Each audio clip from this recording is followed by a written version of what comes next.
श्री स्वामी समर्थ. आपल्या सर्वांचे माझ्या या यूट्यूब चॅनलवर अगदी मनापासून स्वागत. स्वामी महाराजांच्या कृपेने आपल्या सर्वांच्या सर्व इच्छा मनोकामना पूर्ण होत. येणारा प्रत्येक दिवस हा आपल्या सर्वांसाठी सुखाचा, समाधानाचा आणि आनंदाचा जावो ही स्वामींचरणी प्रार्थना करते आणि आपल्या आजच्या या व्हिडिओला सुरुवात करते. बुद्धी आणि विद्येची देवता, ब्रह्मांडाचा निर्माण करता, गणांचा अधिपती, 14 विद्या 64 कलांचा स्वामी असलेल्या गणपती बाप्पांना आपल्या हिंदू धर्मात अनन्यसाधारण महत्त्व आहे. दर महिन्याला येणारी संकष्टी चतुर्थी ही गणपती बाप्पांना समर्पित आहे. तर आज आपण या व्हिडिओमध्ये 30 नोव्हेंबर रोजी असणाऱ्या संकष्टी चतुर्थीला चुकूनही कोणते पदार्थ, 5 पदार्थ खाऊ नये याच्याविषयीची संपूर्ण महत्त्वपूर्ण माहिती जाणून घेणार आहोत.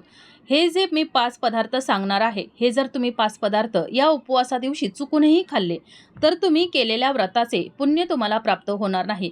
तुम्ही किंवा तुमच्या कुटुंबातील कोणीही व्यक्तीने हे जर 5 पदार्थ खाल्ले तरी देखील व्रत करणाऱ्या व्यक्तीला तसेच त्यांच्या संपूर्ण कुटुंबाला याचे परिणाम देखील भोगावे लागणार आहेत. आणि म्हणूनच संकष्टी चतुर्थीला चुकूनही मी जे आज 5 पदार्थ सांगणार आहे तर हे पदार्थ खायचे नाहीत.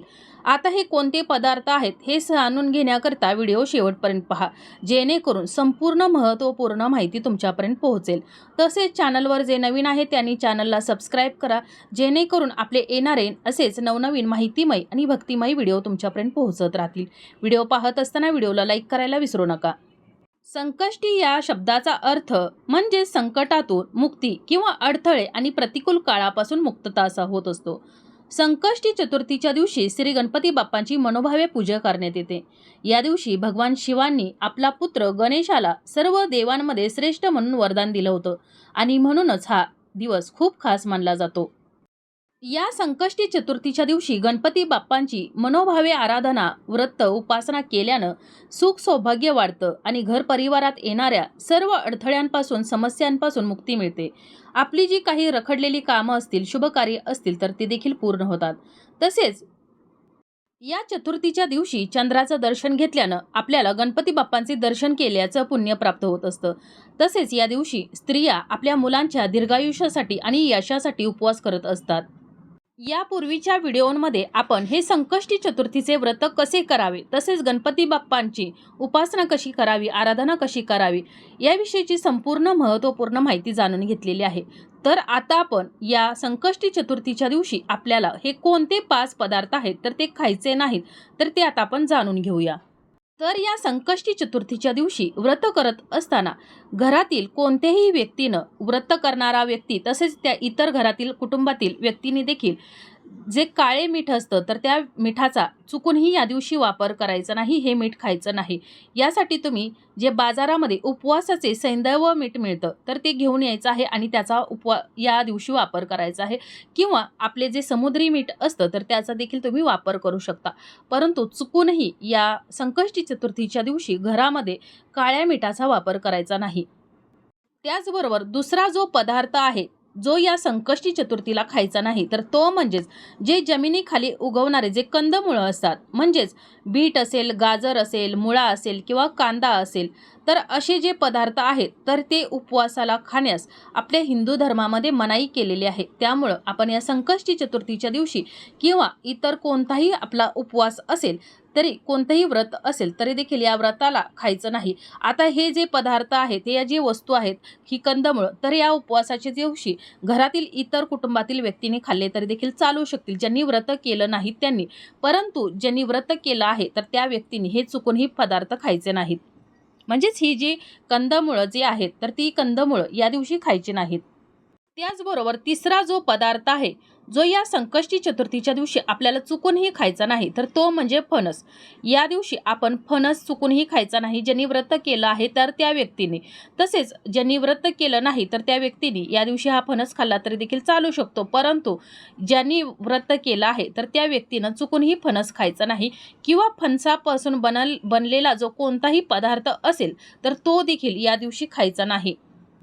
त्याचबरोबर चौथी जी वस्तू आहे, चौथा जो पदार्थ आहे तर या संकष्टी चतुर्थीला खायचा नाही तर ते म्हणजे या दिवशी आपल्याला जे मसाल्याचे पदार्थ असतात किंवा पापड असतात ज्याच्यामध्ये मसाल्याचा वापर केलेला असेल किंवा चिप्स असतात ज्याच्यामध्ये मसाल्यांचा वापर केलेला असेल, तर अशा मसालेदार वस्तू चुकूनही या संकष्टी चतुर्थीच्या दिवशी व्रत करणाऱ्या व्यक्तीनं खायचा नाही किंवा घरातील इतर व्यक्तींनीही या वस्तू खायच्या टाळायच्या आहेत.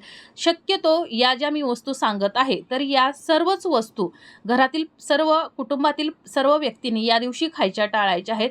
एक दिवस संपूर्ण दिवस आपल्याला या 5 वस्तू खायच्या नाहीत आणि हे जर तुम्ही टाळलं, या वस्तू खाण्याच्या जर टाळल्या, तर तुम्ही जे व्रत करत असाल तर त्या व्रताचं तुम्हाला पूर्ण फळ प्राप्त होणार आहे.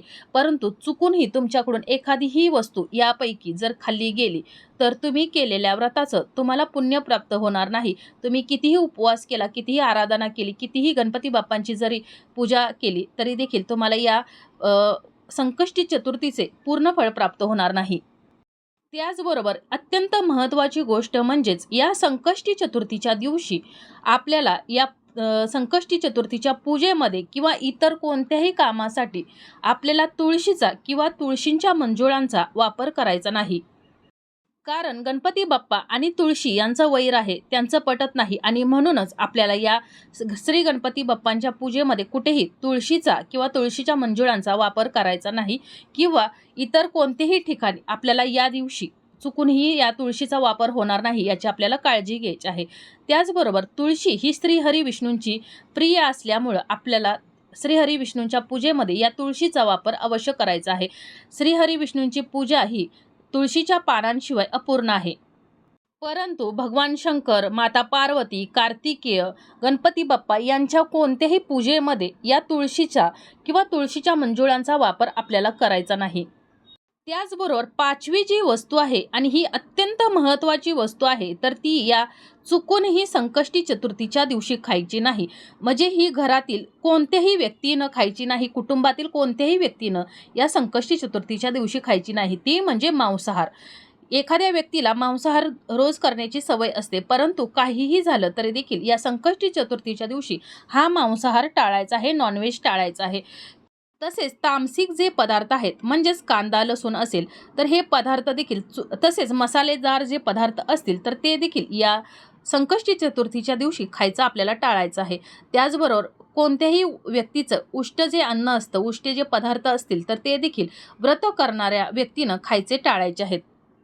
तसेच या संकष्टी चतुर्थीला कोणत्याही प्रकारचं व्यसन करायचं नाही. व्रत करणाऱ्या व्यक्तीनं तर करायचंच नाही, परंतु कुटुंबातील इतर व्यक्तींनीही कोणत्याही घरातील एखाद्या व्यक्तीनं जरी या संकष्टी चतुर्थीला जर कोणतंही व्यसन असेल त्याला आणि ते जर केलं तर या व्रताचे त्यांना जे व्रत करणार आहे तर त्याला पुण्यफळ प्राप्त होणार नाही आणि यामुळं गणपती बाप्पांच्या कृपेने त्याच्या घरामध्ये जे सुखसमृद्धी येणार असेल, भरभराट होणार असेल किंवा गणपती बाप्पांची कृपा होऊन आपल्या जीवनातील सर्व अडचणी, सर्व अडथळे जर दूर होणार असतील तर ते काहीही होणार नाही. म्हणजेच गणपती बाप्पांचा कितीही उपवास केला, कितीही व्रत केलं, कितीही आराधना केली तरी देखील केलेल्या व्रताचं पुण्यफळ प्राप्त होणार नाही आणि आपल्याकडून घडणाऱ्या एका चुकीमुळं याचे संपूर्ण कुटुंबाला परिणाम भोगायला लागू शकतात. आणि म्हणूनच हे ज्या वस्तू आहेत, हे जे पदार्थ आहेत किंवा ही जी व्यसनं आहेत तर या संकष्टी चतुर्थीच्या दिवशी करणं टाळायचं आहे. या गणपती बाप्पाला विघ्नहर्ता असं देखील म्हटलं जातं आणि आपण या संकष्टी चतुर्थीला जर या विघ्नहर्त्याची जर मनोभावे सेवा केली, व्रत केलं, उपासना केली, आराधना केली, त्याच्या मंत्राचा जर जप केला तर या विघ्नहर्ता आपल्या जीवनातील सर्व अडचणी, अडथळे, आपल्या जीवनामध्ये जी असणारी काही संकट असतील तर ते सर्व दूर करण्यास आपल्याला मदत करणार आहे. तसेच अगदी मनोभावे या गणपती बाप्पांची आपण या संकष्टी चतुर्थीला जर व्रत केलं, उपासना केली, आराधना केली तर आपलं घर हे सुखसमृद्धीने भरणार आहे. आपल्या घराची भरभराट होणार आहे. आपल्या मुलांची, पतीची, घराची भरभराट होणार आहे. घरामध्ये सुखसमृद्धी राहणार आहे आणि आपलं घर हे नेहमी धनधान्याने भरून राहणार आहे. गणपती बाप्पांचा कृपाशीर्वाद आपल्या कुटुंबावरती, आपल्या परिवारावरती कायम राहणार आहे आणि यासाठीच आपल्याला या संकष्टी चतुर्थीला या चुका अवश्य टाळायच्या आहेत. तर अशा प्रकारे आपली आजची ही माहिती, आजचा हा व्हिडिओ तुम्हाला कसा वाटला कमेंट करून जरूर कळवा. माहिती आवडली असेल तर व्हिडिओला लाईक करा, चॅनलला सबस्क्राईब करा आणि हा व्हिडिओ जास्तीत जास्त शेअर करा. धन्यवाद.